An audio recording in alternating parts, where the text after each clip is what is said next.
Pada usia 5 tahun ayahnya meninggal. Pada usia 16 tahun ia berhenti sekolah. Pada usia 17 tahun dia kehilangan pekerjaan. Di antara usia 18 sampai ke 22 tahun ia menjadi kondektur kereta api dan gagal. Setelah itu ia mencoba bergabung dengan tentara dan ternyata gagal juga. Tak berhenti di situ, kemudian ia mendaftar di sekolah hukum dan ia ditolak. Mencoba mencari peruntungan lain dengan menjadi penjual asuransi dan dia gagal lagi.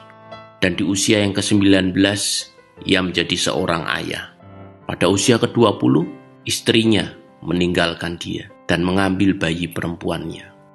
Lalu ia menjadi seorang koki dan mencuci piring di sebuah kafe kecil.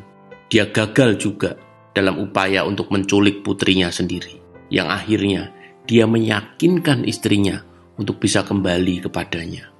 Di usia 65, ia pensiun. Di hari pertama pensiunnya, ia mendapatkan cek dari pemerintah senilai $105 atau uang sekarang sekitar $1,5 juta. Dengan cek $105 itu, ia merasa bahwa pemerintah tidak dapat mencukupi akan kebutuhan hidupnya.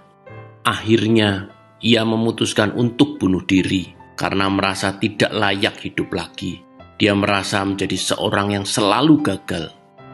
Dia duduk di bawah pohon, menulis niatnya untuk bunuh diri.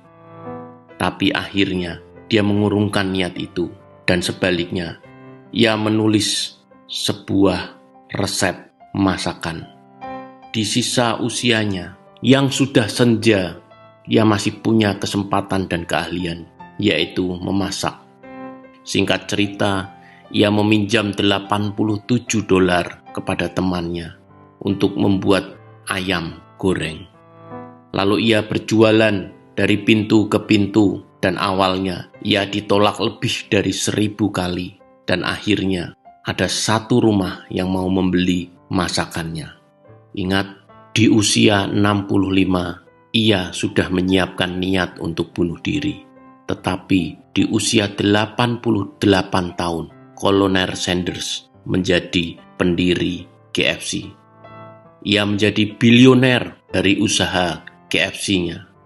Moral dari cerita ini adalah tidak ada kata terlambat untuk memulai sebuah awal. Yang paling penting dari semua itu adalah tentang mindset. Seberat apapun masalahnya, jangan pernah